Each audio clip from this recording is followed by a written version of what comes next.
Researchers now know that there are more than 5 distinct stages that occur during sleep each night. The most dynamic and mysterious of them all is the phase of REM, or rapid eye movement. During REM sleep, dreamers' eyes dart about as if scanning random and often bizarre dream imagery. Breathing and pulse rates slow, becoming less regular.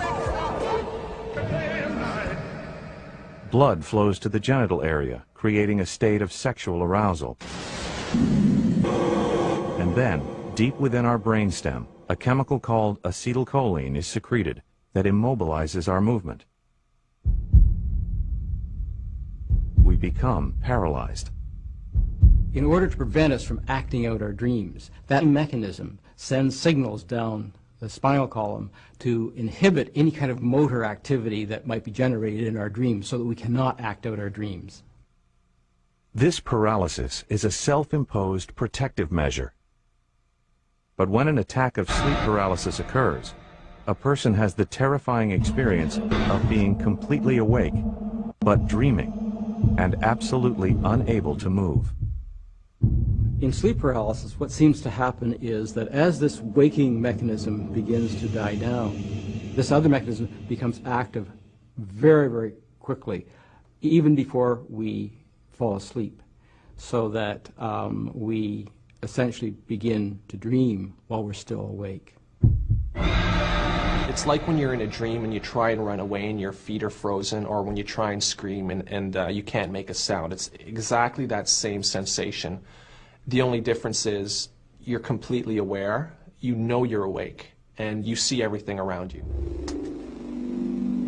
Sleep science may also explain another peculiar phenomenon commonly associated with abductions: strange sounds. My abduction experiences, there's a sound you hear. It's like a high static sound. You hear your voice called sometimes. Sounds made of instruments, things I could pick up by hearing. Some people will hear a tone or beeping sound. Sometimes people will hear the name called. We have no idea how that works, but it doesn't seem like it's a tone that's out there in the real world, but it's something that is played on the nerves, so to speak. Are the mysterious sounds accompanying alleged abductions caused by advanced alien technology, or is there a simple physiological explanation? In addition to rapid eye movements, scientists have also recorded similar activity in the middle ear during REM sleep. Here, the smallest muscles in the human body, the hammer and stirrup, actually vibrate as we dream. What is likely happening in sleep paralysis is that these muscle spasms are actually producing a kind of random noise.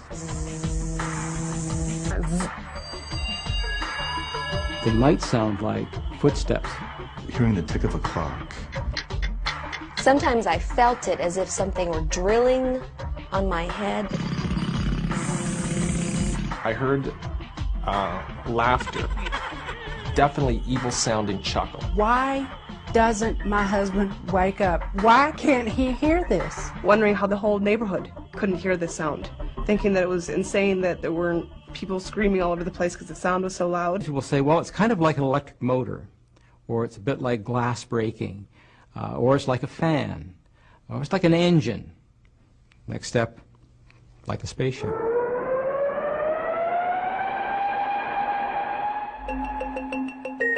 One of the most dramatic experiences reported in alleged alien abductions is the feeling of movement. The sensation of being taken physically from one place to another by the aliens. I had feelings of floating, or recollections of floating above a house and looking down. 3 aliens had come through the front door and walked me out to the front yard. Can this phenomenon be explained by sleep science? Sleep researchers have recently discovered that REM sleep stimulates several areas of the human brain. One is the vestibular system, located at the base of the skull. In our waking life, the vestibular system controls our sense of motion and balance. During dreams, it simulates movement. when these areas are stimulated, we feel rapid acceleration, floating and flying and falling. I felt myself elevated off of my bed, slowly elevated off my bed, and I felt some extreme amounts of energy surging throughout my body, and I began to spin all around crazily. I was dragged by my ankles by an unseen force down the hall and up the stairs. All of a sudden I was back inside my bed. But the most fantastic and chilling event associated with the abduction phenomenon is seeing the alien intruders. It had a large head, and I just remember little pointed feet. When it moved in such like an exaggerated motion, like a cartoon character would move. It kind of lifted its leg and his arms at the same time and jetted behind the wall.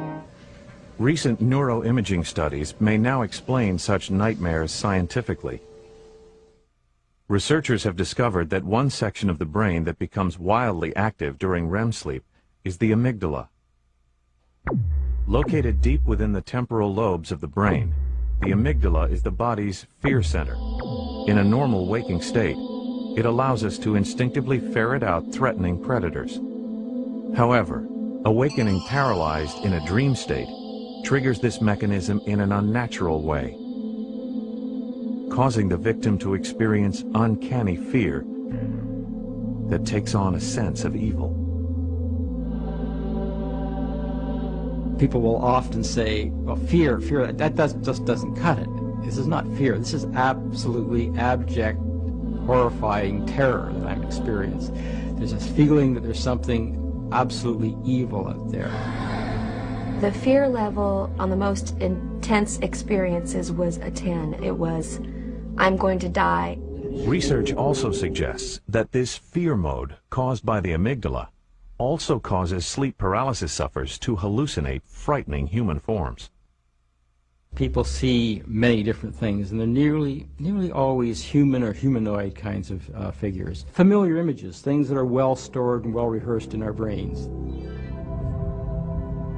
Clearly the feeling that people have when they have these experiences, that it's beyond ordinary experience, so that they're not simply thought of as being scary animals in the corner of the room, but rather something that one doesn't normally encounter.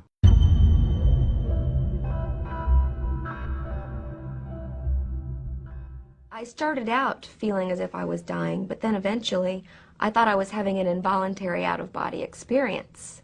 And I kept telling myself, I'm going to go with this. I'm going to let this happen, because this could be really cool. People who, after finally, years later, finding out that it's a normal thing, break down into tears with relief. Learning of the sleep disorder has given its sufferers peace and something more. I've turned this into a positive experience. This has sort of drawn me into lucid dreaming, which is slightly different in that when you're dreaming, you become aware that you're dreaming, but you're not paralyzed. You can move freely within the dream.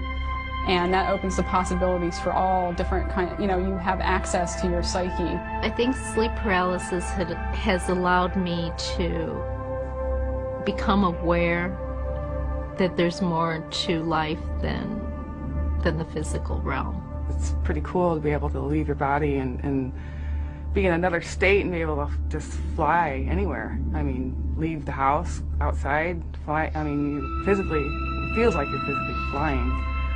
I had one experience that was incredibly positive. I think it was a gift. It was a beautiful experience. Even if there was a drug that could take this away, I would not want it to go away. As frightening as it is from time to time, it has never caused me any real physical harm. It definitely did cause me some emotional stress in the past, but I find this to be a really unique insight into either the human mind or the spirit world, and whatever it is, very few people have it, and to experience it is something very, very unique and very special. I'm definitely glad I have the opportunity to see some things that very, very few people get to see.